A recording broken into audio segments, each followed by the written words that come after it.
Bismillahirrahmanirrahim. Assalamualaikum warahmatullahi wabarakatuh.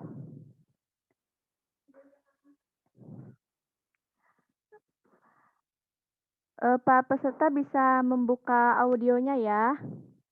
Sebentar.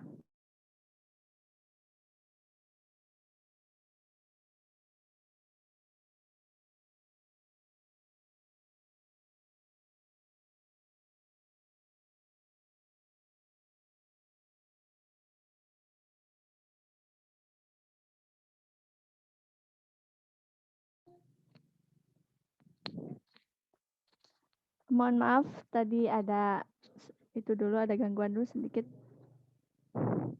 Ya, saya ulangi lagi ya. Bismillahirrahmanirrahim. Assalamualaikum warahmatullahi wabarakatuh.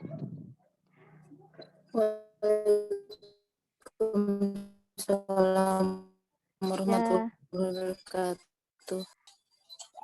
Selamat siang para peserta diseminasi. Salam sejahtera untuk kita semua. Saya ucapkan terima kasih kepada ibu-ibu yang sudah bergabung dalam acara ini, yaitu acara diseminasi Diklat PCK berorientasi HOTS. Sebelum itu, marilah kita panjatkan puji dan syukur kehadirat Allah karena berkat rahmat dan hidayahnya kita bisa berkumpul, bisa bergabung dalam acara diseminasi ini secara virtual. Semoga sholawat dan salam tetap tercurah limpahkan kepada Nabi Muhammad SAW, kepada para sahabatnya, kepada para keluarganya, dan kepada kita selaku umatnya. Amin ya rabbal alamin. Nah, baik Bapak Ibu, sebelum kita memulai acara diseminasi ini, kita buka dengan ucapan basmalah bersama-sama. Bismillahirrohmanirrohim. Sebentar ya Bapak Ibu, ini ada gangguan dulu sebentar.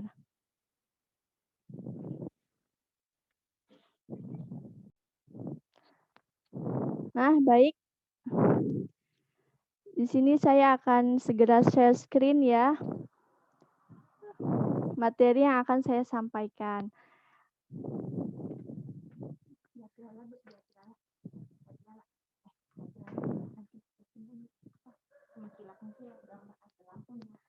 Nah, maksudnya ibu-ibu, bagaimana sudah terlihat share screen-nya? Nah, di sini saya akan menyampaikan materi yang saya dapat dari Diklat PCK berorientasi HOTS ini. Jadi, Diklat ini diadakan oleh P4TK IPA Kemdikbud. PTK IPA Kemdikbud itu adalah singkatan dari Pusat Pengembangan dan Pemberdayaan Pendidik dan Tenaga Kependidikan IPA di bawah naungan Kementerian Pendidikan dan Kebudayaan.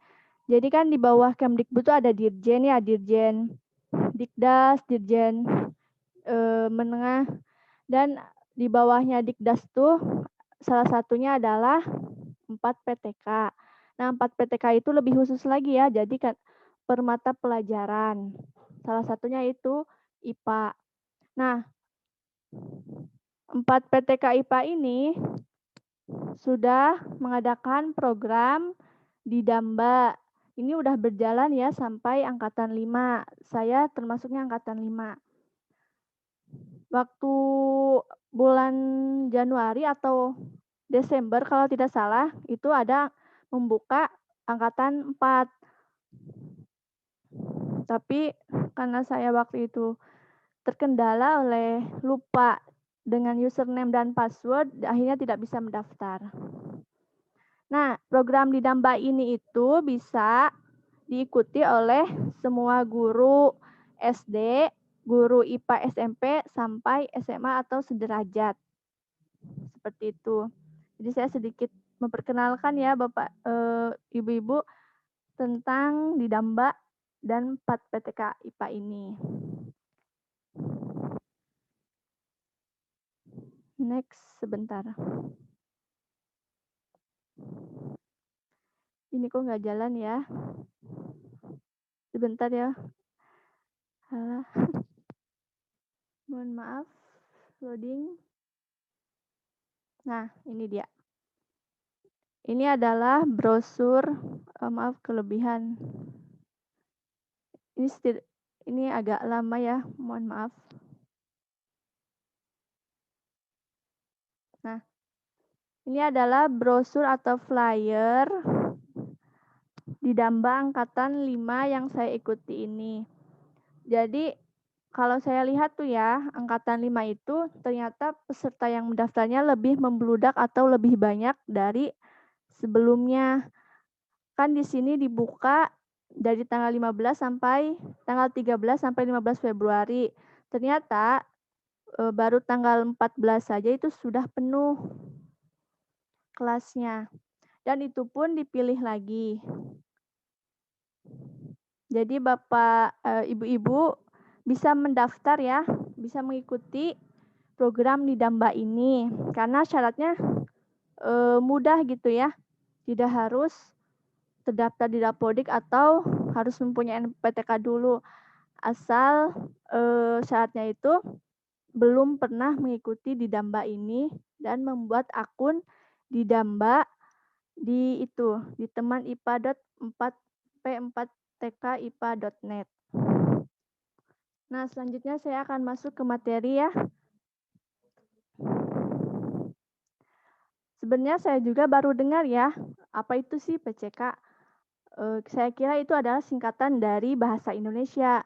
Nah, ternyata PCK itu adalah singkatan dari Pedagogical Content Knowledge, yang artinya pengetahuan tentang bagaimana cara untuk mewakili dan merumuskan subjek yang membuatnya dipahami oleh orang lain. Nah, merumuskan subjek di sini itu dalam arti luas ya, bergantung dari apa yang dibuat oleh seseorang tersebut. Nah, jadi ketika seorang membuat itu, ketika dibaca oleh orang lain bisa dipahami. Jadi itu yang dimaksud dengan PCK. Nah, sedangkan dalam arti sempit, PCK adalah pengetahuan pedagogis yang diintegrasikan dengan konten. Nah, jadi PCK berorientasi HOTS adalah pengetahuan seorang guru tentang pembelajaran yang menerapkan HOTS. Jadi, materi yang diajarkan dalam pembelajaran itu, pembelajarannya itu menerapkan HOTS, yaitu Higher Order Thinking Skill. Mungkin sudah tidak asing lagi ya istilah HOTS di kalangan kita sebagai pendidik. Nah, selanjutnya kita mengulas kembali ya Ibu-ibu, mereview materi tentang HOTS. Nah, HOTS itu adalah berpikir tingkat tinggi yang merupakan kemampuan tidak sekedar mengingat kembali atau recall, menyatakan kembali, restate, atau merujuk tanpa melakukan pengolahan atau recite. Jadi, HOTS itu bukan tolong sebutkan, tolong jelaskan, tidak hanya sekedar itu ya, tapi lebih dari itu. Karena ini adalah keterampilan berpikir tingkat tinggi. Selanjutnya, ya ini. Nah, di sini ada dimensi proses kognitif. Kan yang apa ya, yang pada umumnya kita ketahui itu ada LOTS sama HOTS aja ya. Jadi yang LOTS yang lower dan HOTS yang higher. Ternyata di tengah-tengahnya tuh ada disebut dengan MOTS, yaitu middle order thinking skill atau keterampilan berpikir tingkat menengah. Nah, ini diawali dengan yang berpikir tinggi dulu ya. Nah, yang berpikir tinggi itu masuknya ke C6 mengkreasi, C5 mengevaluasi, dan C4 menganalisis. Nah, ini masuknya ke level kognitif penalaran. Nah, ini bisa dilihat ya, Ibu-ibu, penjelasannya atau deskripsinya. Selanjutnya, kalau yang MOTS itu terdiri dari C2 dan C3, yaitu memahami dan mengaplikasi. Masuknya itu adalah level kognitif 2, yaitu aplikasi. Lalu yang terakhir itu ada LOTS, yaitu lower order thinking skill. Ini C1 ya, mengingat. Nah, itu masuknya ke level kognitif 1, yaitu pengetahuan dan pemahaman. Sebenarnya mengingat dan memahami ini masuknya bisa ke level 1 ke level 2, tapi di sini dikelompokannya ke level memahami itu ke level 1 ya. Karena masih prosesnya rendah. Proses berpikir tingkat rendah. Nah, selanjutnya ada level kognitif, seperti yang tadi sudah disebutkan ya. Jadi ada pengetahuan dan pemahaman, ada aplikasi dan penalaran. Jadi ibu-ibu jangan sampai tertukar antara level kognitif dengan itu dimensi proses kognitif. Kalau dimensinya itu ada 3 ya, yang LODS, HOTS, sama MOS, sedangkan level kognitifnya itu ini ada 3 sama juga. Nah, kalau pengetahuan dan pemahaman itu ruang lingkupnya pengetahuan secara faktual, konsep, dan prosedural. Kalau faktual itu sesuatu yang berdasarkan data ya, sesuai dengan kenyataan. Dan itu bukan berdasarkan teori.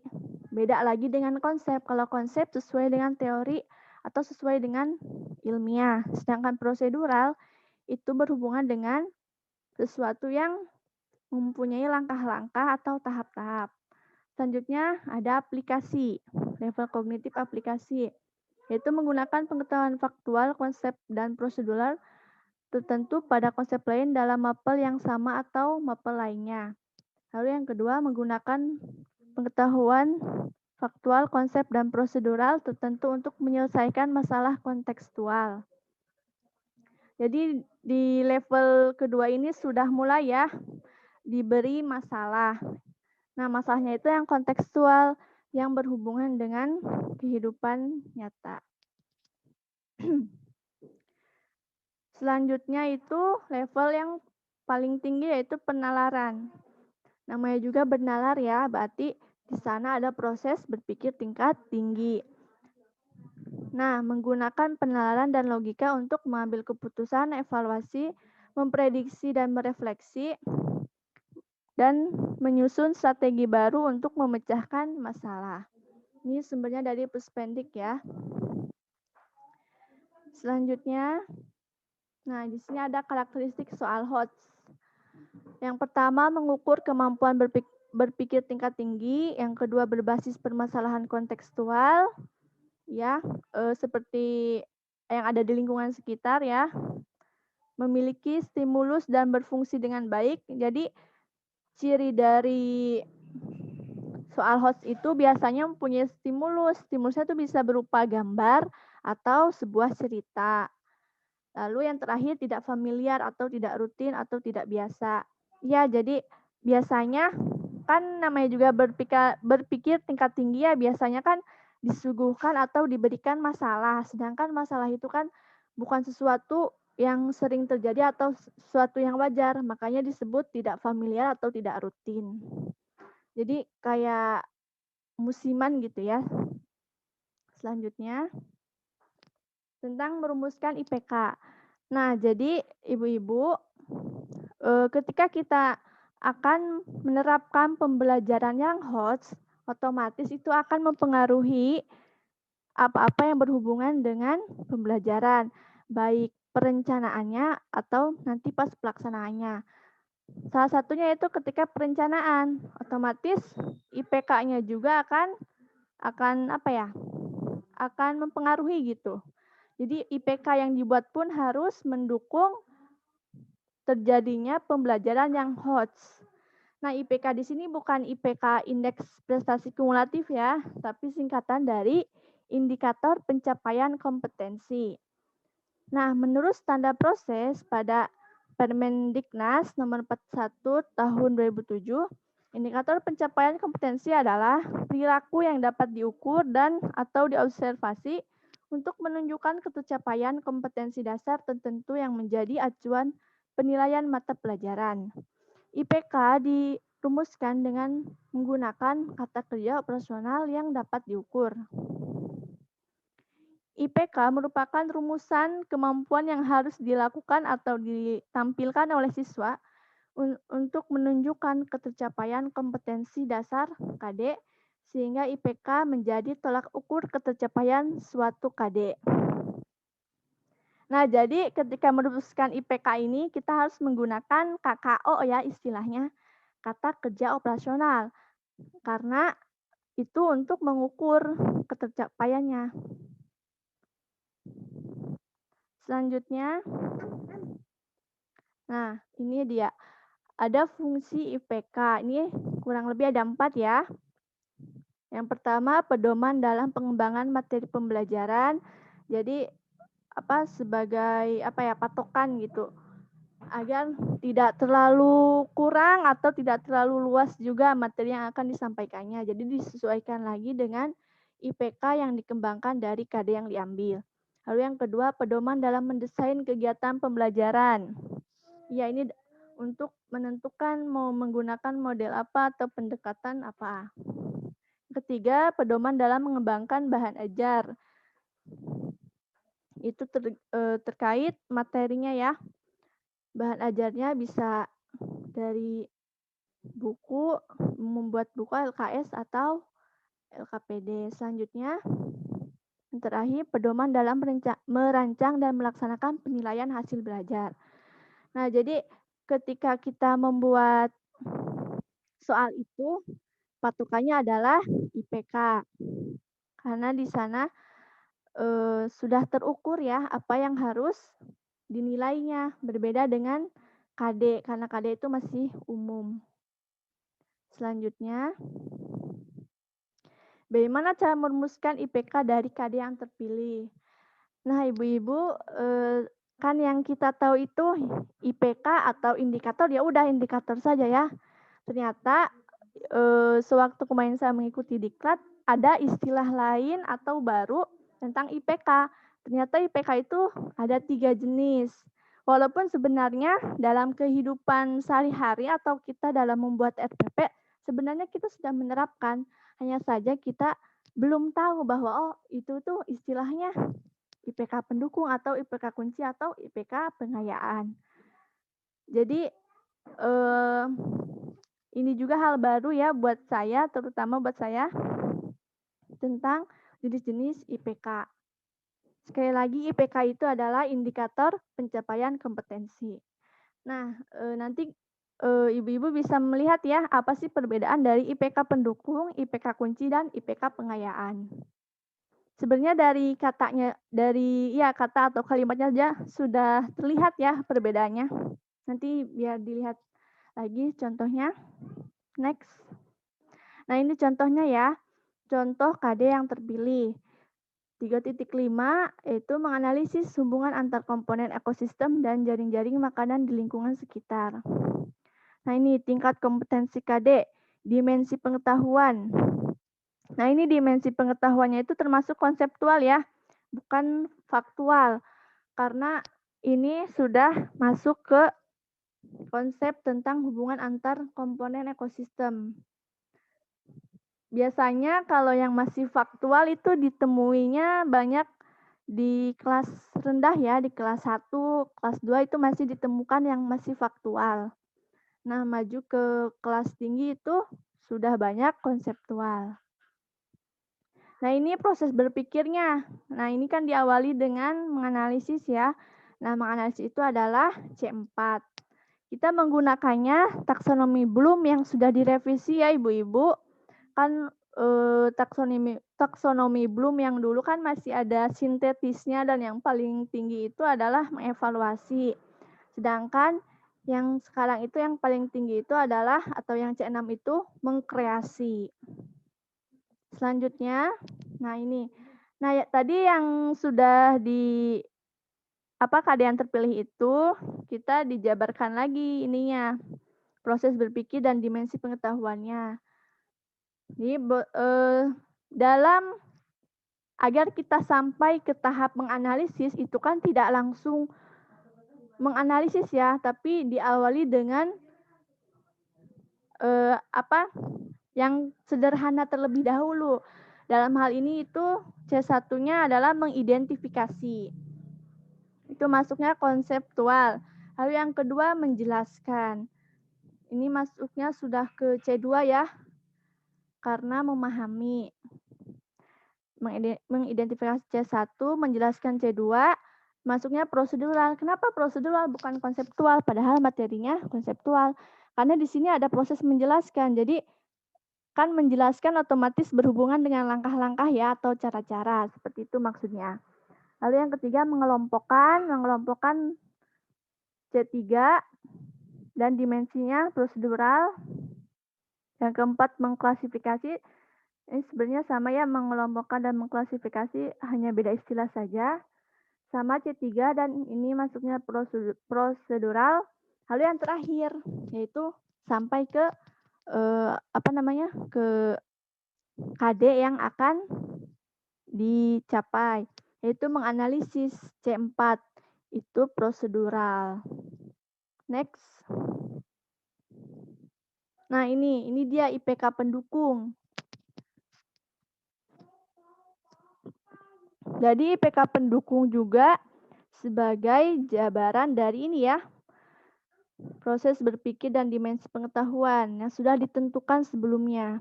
Jadi di sini lebih diperinci lagi. Ini berhubungan dengan yang KD tadi dipilih ya. Jadi kan ada menjelaskan. Yang pertama menjelaskan komponen-komponen biotik dan abiotik. Yang kedua menjelaskan jenis-jenis ekosistem. Yang ketiga, menjelaskan hubungan antara komponen biotik dan abiotik. Yang keempat, menganalisis hubungan antara komponen biotik dan abiotik. Yang kelima, menjelaskan rantai makanan. Yang keenam, menganalisis hubungan antar rantai makanan. Yang ketujuh, menjelaskan jaring-jaring makanan. Yang kedelapan, menganalisis hubungan jaring-jaring makanan. Nah, jadi di PK pendukung itu atau penunjang itu lebih dijabarkan lagi. Ibu-ibu tolong perhatikan ya, ini antara IPK pendukung, IPK kunci, dan IPK pengayaan. Agar nanti mengetahui apa sih perbedaannya. Selanjutnya, nah ini dia, IPK kunci dan IPK pengayaan. IPK kuncinya itu dari KD yang tadi kita pilih, menganalisis hubungan antar komponen ekosistem dan jaring-jaring makanan di lingkungan sekitar. Sedangkan IPK pengayaan yaitu mengevaluasi hubungan antar komponen ekosistem dan jaring-jaring makanan di lingkungan sekitar. Nah, sebenarnya dari katanya aja udah terlihat beda ya, IPK pendukung, kunci, dan pengayaan. Ini berbeda juga dengan yang tadi dijabarkan atau yang disebutkan di IPK pendukung. Nah, lihat. Next, kita maju dulu. Nah, ketika kita sudah merumuskan IPK, sebenarnya dalam nanti misalnya membuat RPP ya, apalagi sekarang mah RPP-nya cuma 1 lembar ya, jadi indikator tuh nggak disebutkan ya, yang disebutkan itu hanya KD dan tujuan, langkah-langkah, dan penilaian. Nah, kalau misalnya RPP yang dulu kan indikatornya itu ya ditulis gitu, dijabarkan. Sebenarnya yang IPK yang tadi tuh, yang pengayaan itu tidak wajib. Kan pengayaan itu dilakukan untuk siswa yang memiliki kemampuan lebih.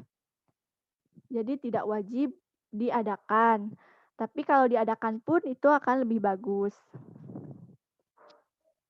Nah, ketika kita sudah selesai merumuskan IPK, kita akan disuruh atau diminta untuk memilih model pembelajaran apa yang akan kita gunakan dalam menyampaikan KD.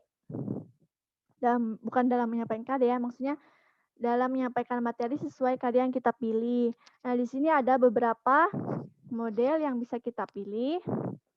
Ada model inquiry atau discovery learning. Ini tuh model yang anak itu akan menemukan sendiri ya sebuah kesimpulan atau sebuah konsepnya. Lalu ada model project based learning.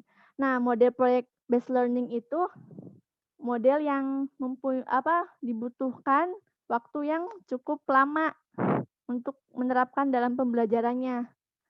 Berbeda dengan model-model yang lainnya. Namanya juga proyek ya. Karena di sana ada tugas khusus atau masalah yang harus dicari dulu. Nah, selanjutnya ada model problem based learning. Ini itu model yang berbasis masalah. Jadi anak itu diminta untuk memecahkan sebuah masalah. Ini bisa dilakukan secara berkelompok atau sendiri. Nah, lalu yang terakhir ada model cooperative learning. Model itu ya, model pembelajaran yang berkelompok. Ini tuh banyak jenisnya ya. Ada NHT, ada example for example, ada picture, dan lain sebagainya. Mungkin ibu-ibu juga di sini sudah mengetahuinya ya, karena itu adalah salah satu wejangan atau materi yang didapatkan saat di bangku kuliah. Selanjutnya, di sini ada pendekatan saintifik. Pendekatan saintifik ini booming ya, begitu diterapkannya kurikulum 2013. Nah, pendekatan ini itu dikenal dengan istilah 5M. Mengamati, menanya, mengumpulkan informasi, mengasosiasikan atau mengolah informasi, lalu yang terakhir adalah mengomunikasikan. Sebenarnya tanpa kita sadari pun kalau kita misalnya mengajarnya dengan interaktif, ada feedback atau timbal balik antara guru dengan siswa, itu pasti kita tuh secara tidak langsung sudah melaksanakan pendekatan saintifik ini. Berbeda dengan pembelajaran yang pasif. Nah, ada pesan ya. Saya pernah dapat pesan dari dosen kalau tidak salah ya. Beliau tuh mengatakan seperti ini, jangan sampai mengajari IPA itu seperti mengajari sejarah. Jadi anak hanya disuruh membaca saja tanpa adanya kegiatan-kegiatan lain yang bisa menstimulus perkembangan anak itu sendiri. Karena pendekatan saintifik ini sangat bagus dan sangat cocok digunakan ketika pembelajaran agar lebih interaktif dan pembelajaran pun akan menjadi berpusat pada siswa. Nah, selanjutnya ini berhubungan dengan penilaian ya. Ketika kita sudah menerapkan pembelajaran yang HOTS, otomatis penilaiannya pun harus HOTS. Nah, ini di sini ada ciri-ciri soal yang HOTS. Yang pertama, transfer satu konsep ke konsep lainnya, jadi saling berhubungan. Yang kedua, memproses dan menerapkan informasi. Yang ketiga, mencari kaitan dari berbagai informasi yang berbeda-beda. Yang keempat, menggunakan informasi untuk menyelesaikan masalah. Yang kelima, menelaah ide dan informasi secara kritis. Jadi, biasanya kalau anak itu mempunyai kemampuan berpikir ke tahap tinggi itu, mereka lebih kritis ya. Kadang tiba-tiba bertanya gitu. Dan bertanya pun kadang di luar dugaan ya, atau out of the box. Selanjutnya, karakteristik instrumen penilaian HOTS. Yang pertama, mengukur kemampuan berpikir tingkat tinggi. Ini sudah jelas ya, karena istilahnya juga HOTS, bukan LOTS atau MOS. Lalu yang kedua, bersifat divergen. Jadi kan 2 atau lebih ya. Jadi diharapkan jawaban siswa itu berbeda-beda karena mempunyai ide yang berbeda-beda juga. Pengetahuan yang berbeda juga serta pengalamannya. Ini tuh bisa dilihat ketika tanya jawab atau ketika penilaiannya itu esai ya, dalam bentuk esai. Lalu yang ketiga, menggunakan multi representasi. Ini berhubungan dengan yang kedua dan itu berkaitan dengan pengetahuan atau konsep-konsep yang sudah diajarkan. Yang keempat, berbasis permasalahan kontekstual.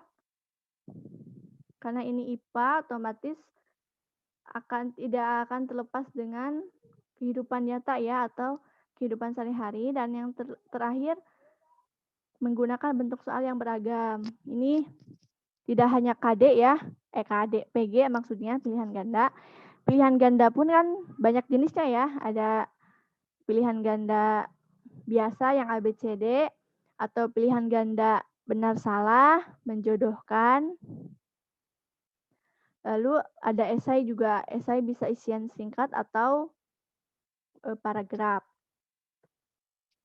Nah, di sini ada langkah-langkah menyusun soal HOTS. Yang pertama kita analisis KD dulu ya. Jadi jangan langsung membuat soal tanpa melihat KD-nya. Nah, KD-nya itu harus sesuai dengan tingkat kognitifnya. Karena ini HOTS, jadi KD yang mempunyai tingkat kognitif C4 sampai C6 saja yang bisa dibuat HOTS.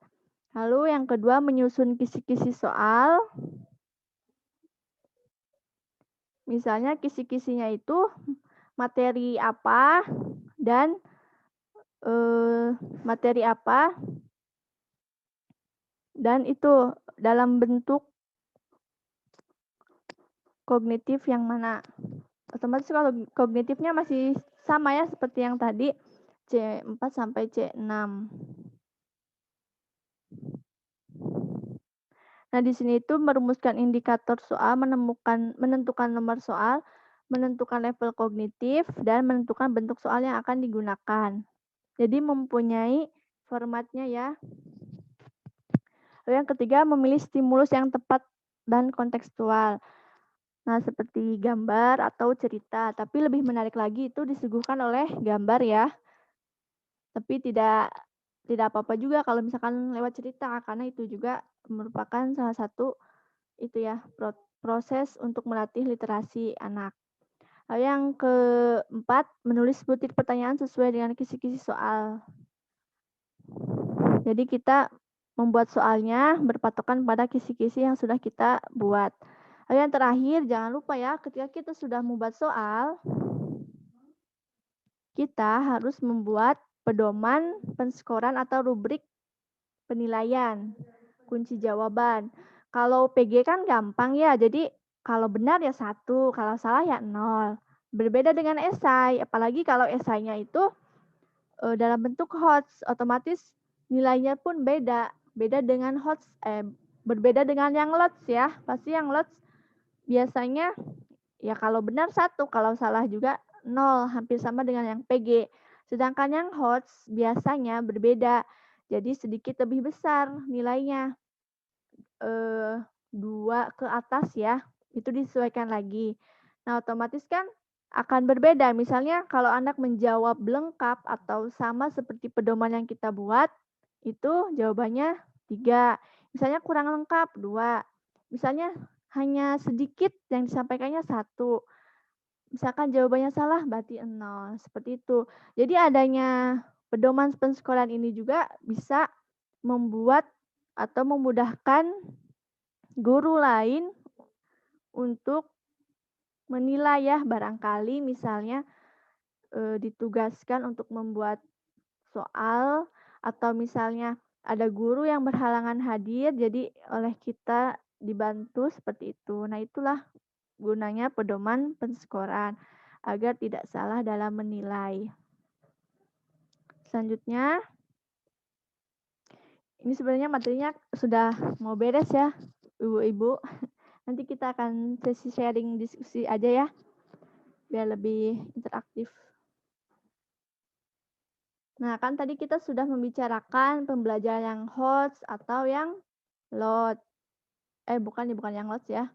Maaf, pembelajaran yang HOTS dan penilaian yang HOTS.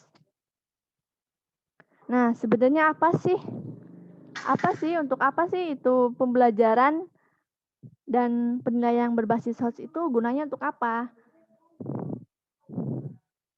Nah, jadi kenapa kita harus berbasis HOTS, baik pembelajaran dan penilaiannya, yaitu untuk menjawab atau menghadapi keterampilan abad 21.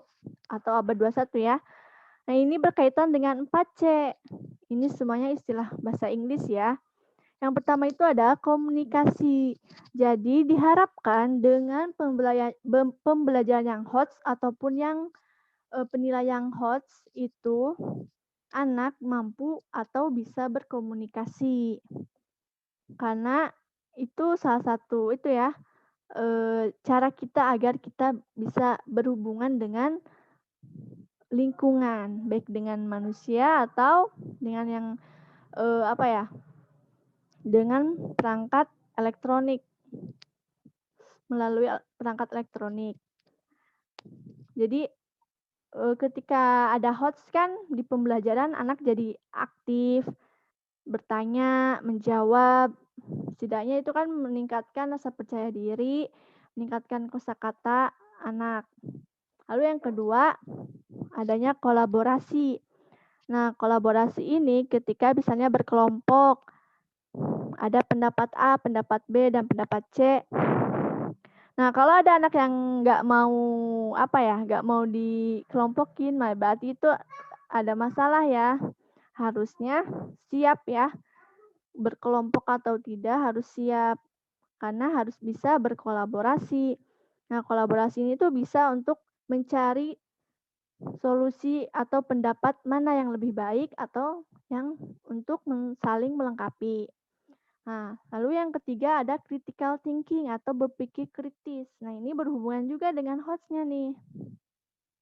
Di mana berpikir kritis ini akan didapatkan ketika anak mempunyai kemampuan berpikir tingkat tinggi. Kan suka ada kali ya mungkin di kelas ibu-ibu juga ada anak yang suka nanya terus gitu. Mungkin berbeda dari yang lain ya, tapi kita harus apresiasi karena itu salah satu tanda dia memiliki kemampuan berpikir kritis. Bu, kok kayak gini ya? Bu, kenapa kayak gini? Kenapa bisa terjadi? Jadi itu kan apa ya, meningkatkan atau membuka jalan untuk berpikir tingkat tinggi. Nah, selanjutnya itu creativity atau kreatif. Nah, kreatif di sini itu tidak hanya melulu tentang menghasilkan suatu produk ya, tapi juga bisa dalam bentuk ide atau solusi, misalnya diberi permasalahan. Nah, jadi anak itu diharapkan bisa menemukan solusinya, tidak bergantung pada yang lebih dewasa. Jadi, ketika anak itu bisa berpikir kritis atau HOTS dan bisa menguasai yang 4C ini, anak itu akan ketika melakukan sesuatu itu akan berpikir ulang dulu, berpikir terlebih dahulu sebelum bertindak. Nah, itu salah satu gunanya juga ya. Nah, jadi kenapa kita harus melaksanakan pembelajaran dan penilaian yang HOTS, yaitu untuk membiasakan anak berpikir tingkat tinggi dan juga untuk menghadapi keterampilan abad 21 yaitu 4C ini. Nah, seperti itu ibu-ibu materi yang bisa saya sampaikan. Mungkin tadi ada yang baru bergabung ya dan baru menyimaknya materi yang sudah ada di tengah-tengah ya. Di sini saya hanya sharing saja ya ibu-ibu, bukan bermaksud untuk menggurui atau apa. Jadi kurang lebih itu materi yang kemarin saya dapatkan saat mengikuti diklat dan tidak hanya materi saja ya, sebenarnya di sana juga ada tugas atau latihan yang harus peserta itu lakukan, misalnya merumuskan IPK, membuat model atau desain pembelajaran. Yang ketiga itu menyusun soal, seperti materi yang tadi dibahas itu. Nah, untuk peserta diseminasi ini nanti akan ada 2 itu ya, ada 2 presensi yang harus diisi. Yang pertama presensi dari saya, yang kedua itu presensi untuk mendapatkan surat keterangan. Nah, baik Ibu-Ibu, itu saja materi yang dapat saya sampaikan. Sekarang dibuka sesi tanya jawab bagi Ibu-Ibu atau peserta diseminasi yang ingin bertanya mengenai PCK berorientasi HOTS bisa mengajukan pertanyaan lewat room chat atau raise hand ya. Kalau misalnya tidak ada yang bertanya, nanti saya akan tanya ke Ibu-Ibu, tanya balik. Baik Ibu-Ibu, saya tunggu ya. Barangkali ada yang bertanya. Bisa raise hand.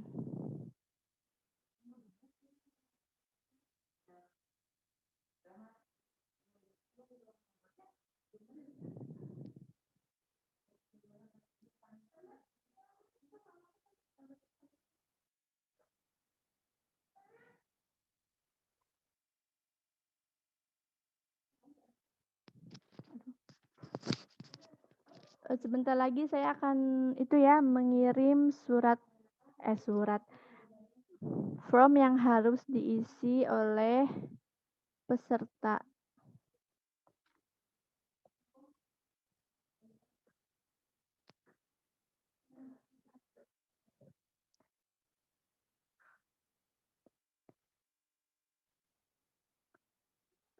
Baik Bapak, mohon maaf. Baik Ibu-Ibu, silakan nanti diisi ya form presensi ini.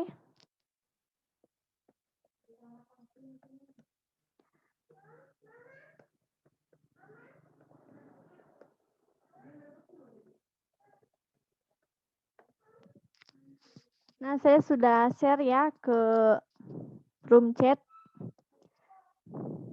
Silakan untuk para peserta diseminasi untuk mengisi daftar hadir terlebih dahulu. Nanti setelah itu saya akan bagikan link untuk mengisi peserta diseminasi.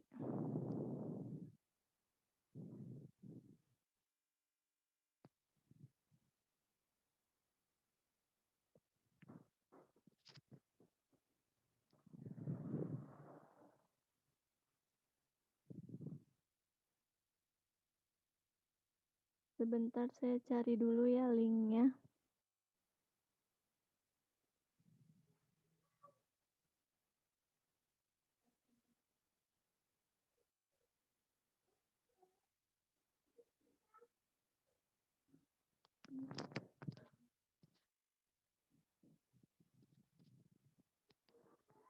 Sekali lagi saya ingatkan kepada para peserta diseminasi untuk mengisi presensi kehadiran terlebih dahulu.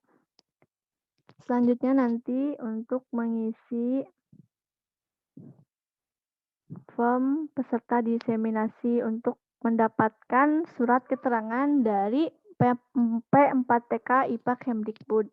Nanti suratnya itu akan dikirim paling cepat itu tanggal 9 Maret ya, Bu Ibu. Nanti dikirimnya ke alamat email langsung. Jadi nanti saat mengisinya tolong kirim email yang aktif ya, agar nanti bisa dilihat atau di-download surat keterangannya.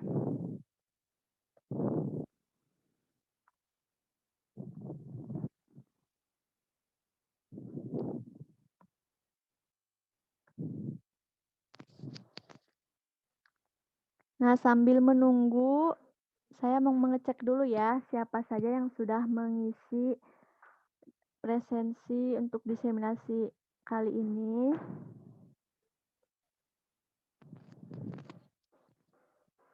Nah, ini udah ada 3 orang ya, baru 3 orang. Diingatkan kembali ya kepada ibu-ibu untuk jangan lupa mengisi daftar hadirnya. Karena ini sebagai bukti juga ya, sebagai bukti saya melaksanakan diseminasi secara daring.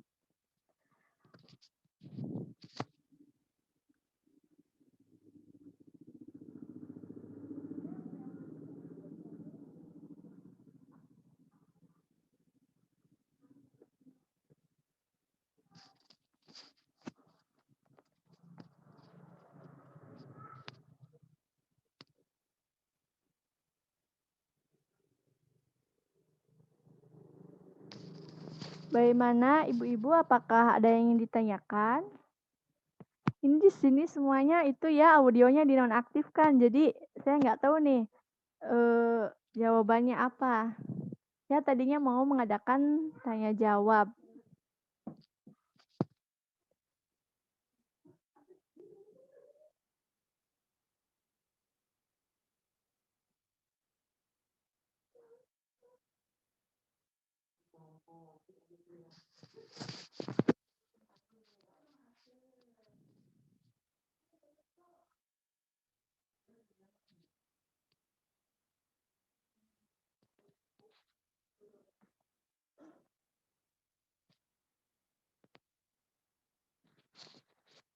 Berarti tidak ada yang ingin ditanyakan ya, karena sudah paham ya, karena memang hots ini juga sudah lama ya, sudah lama ada gitu ya, atau diterapkan di kehidupan kita ya, baik dalam penilaian maupun dalam pembelajaran. Cuma mungkin dalam pembelajaran ada yang sudah mencapai HOTS, ada yang mungkin masih di tengah-tengah ya, MOS, atau bahkan masih di LOTS.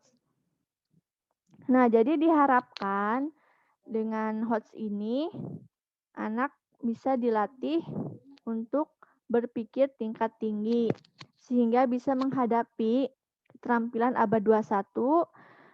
Sebenarnya tidak hanya menghadapi abad 21 saja ya, setelah dipikir-pikir gitu ya, ketika anak itu mempunyai keterampilan berpikir tingkat tinggi, itu anak itu tidak akan, bukan anak itu ya, pokoknya seseorang itu tidak akan mudah termakan oleh hoax.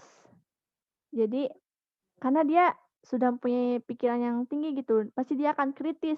Jadi tidak akan memakan atau menelan informasi secara bulat-bulat, tapi oleh dia itu diolah terlebih dahulu, dicari dulu, dicari kebenarannya, benar atau tidak, sehingga dia tidak termakan hoax. Nah, di sini ada yang sudah mengisi ya. Di sini ada dua, ada presensi kehadiran dan juga ada form untuk mendapatkan surat keterangan peserta diseminasi di Damba Angkatan 5 ini.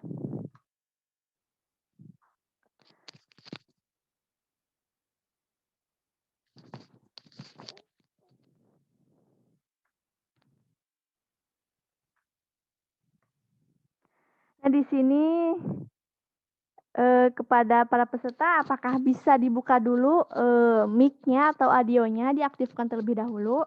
Saya ingin melakukan tanya jawab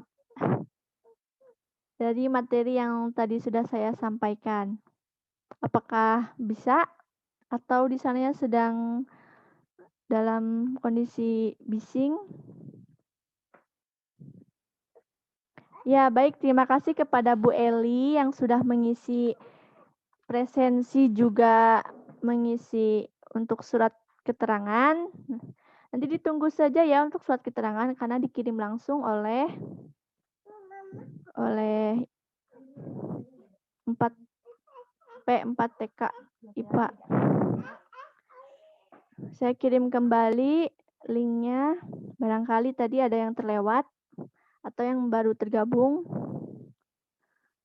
Oh iya, ini untuk Ibu Erni Arner, ya tidak apa-apa. Barangkali nanti saya bisa men-share materinya ya apabila dibutuhkan.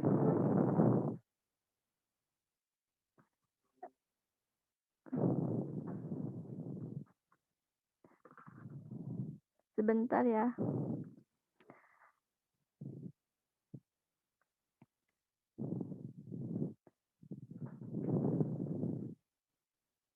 Ini untuk presensinya, lalu sebentar untuk surat keterangannya saya kopikan lagi.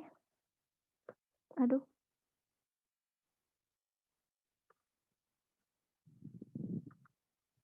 Oh ya, Bu Erni, tidak apa-apa.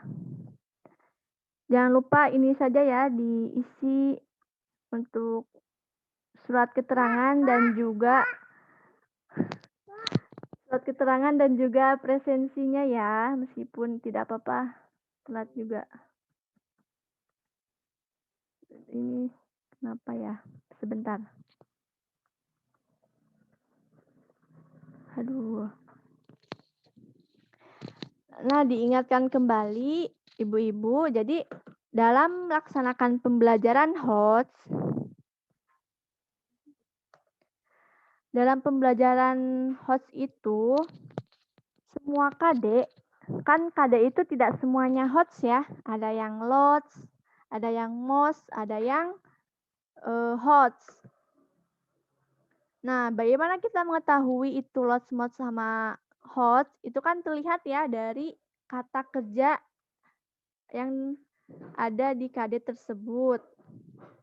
Nah, yang perlu diingatkan itu adalah kita bisa melaksanakan pembelajaran HOTS meskipun KD-nya itu termasuk KD yang LOTS, KD yang masih C1 atau C2 atau C3 yang MOS.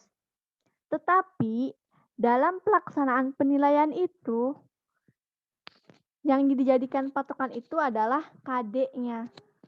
Jadi tidak bisa semua KD dibuat ke dalam soal yang HOTS semua, tidak bisa. Jadi soal HOTS itu balik lagi ke KD-nya. Kalau KD-nya C1 atau C2, sesuaikan.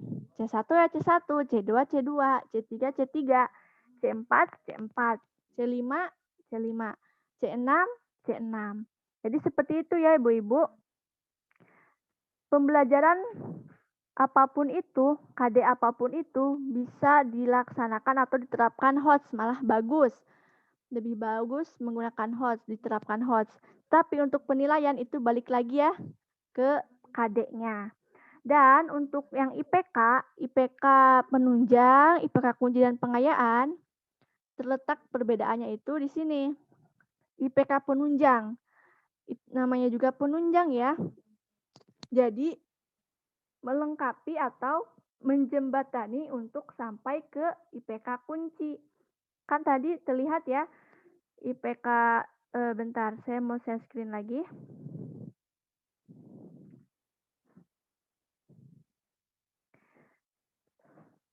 IPK penunjangnya itu diawali dengan yang sederhana dulu. Jadi sebelum mencapai ke KD yang kita harapkan, itu diawali dengan langkah-langkah atau IPK penunjang. Ini agak lama ya, mohon maaf.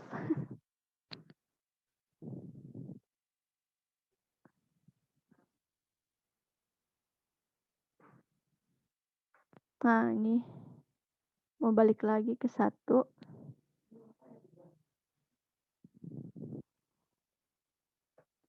Ya, sambil menunggu, sambil diisi ya Ibu-Ibu surat keterangan dan daftar hadirnya. Nah, dan untuk Ibu-Ibu juga yang belum pernah mengikuti ini, nanti untuk angkatan 6 silahkan Ibu-Ibu coba ya untuk daftar. Kebetulan di angkatan 5 ini, untuk SD itu ada 2 kelas tentang soal bilangan dalam soal cerita dan juga yang ini PCK berorientasi HOTS. Dan ada juga kelas umum dan media. Tapi kelas umum dan media itu campur ya, tidak hanya guru SD, ada juga guru SMP dan SMA dan sederajat. Pokoknya daftar dulu ya, sebelum jangan dulu mikir lulus enggak jadi pesertanya. Insya Allah ini mudah diikuti karena ini adalah sistemnya kan daring dan sistemnya itu asinkronus, fleksibel. Asal dilaksanakan dalam kurun waktu yang sudah ditentukan. Mungkin kalau yang sudah mengikuti guru belajar tahu ya seperti apa. Nah, itu tidak jauh berbeda seperti itu. Jadi nanti ada materi, ada tes, setiap ada materi ada tes, ada tugas juga. Nanti yang terakhir itu ada post test seperti itu. Dan diawali juga dengan pretest ya, sama. Nah, ini lihat ya, IPK pendukung. Jadi IPK pendukung itu adalah IPK yang diawali dengan hal-hal yang sederhana untuk mencapai IPK kunci yang diharapkan. Nah, IPK pendukung ini, kalau kita lihat nih, lihat ya. Kan tadi KD-nya itu 3.5 tentang menganalisis ya. Nah, ini. Menganalisis kan C4. Kita lihat IPK pendukungnya. Itu diawali dengan menjelaskan. Sedangkan menjelaskan itu adalah C2. Nah, jadi secara tidak langsung IPK pendukung itu adalah IPK yang masuk ke dalam kategori level di bawah IPK kunci. Karena kan sebagai tahapan awal untuk mencapai ke IPK kunci. Nah, sedangkan IPK kunci itu sama seperti KD-nya, karena itu intinya atau kuncinya. Selanjutnya yang terakhir yaitu ada pengayaan. Nah, pengayaan itu lihat ini diawali dengan kata mengevaluasi. Mengevaluasi itu adalah sudah masuk ke dalam C5. Iya. Jadi IPK pengayaan itu di atas lagi dari IPK kunci. Nah, jadi itu perbedaannya ya, Ibu-ibu. Apa perbedaan dari IPK penunjang atau pendukung, IPK kunci, dan IPK pengayaan.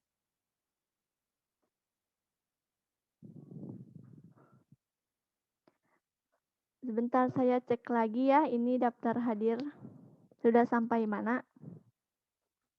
Nah, ini sudah ada 7 responden. Ini ada Ibu Nida, Ibu Uswah, Ibu Indah, Ibu Eli, Ibu Hilda Rosida, Ibu Heni, dan Ibu Erni. Tadi tuh ada 11 orang ya. 11 orang dengan saya ya. Berarti tinggal 3 orang lagi. Nah, itu ada Ibu Rizeki, ada Ibu Mila, dan Ibu Lina belum ya? Iya, Ibu Lina belum. Oke, barangkali nanti saya bisa menghubunginya. Kebetulan itu rekan kerja. Nah, baik Ibu-ibu, karena sepertinya Ibu-ibu sudah paham ya, sudah tahu juga tentang HOTS. Karena di sini saya hanya mengulas kembali dan barangkali tadi itu ada sesuatu yang baru, alhamdulillah ya.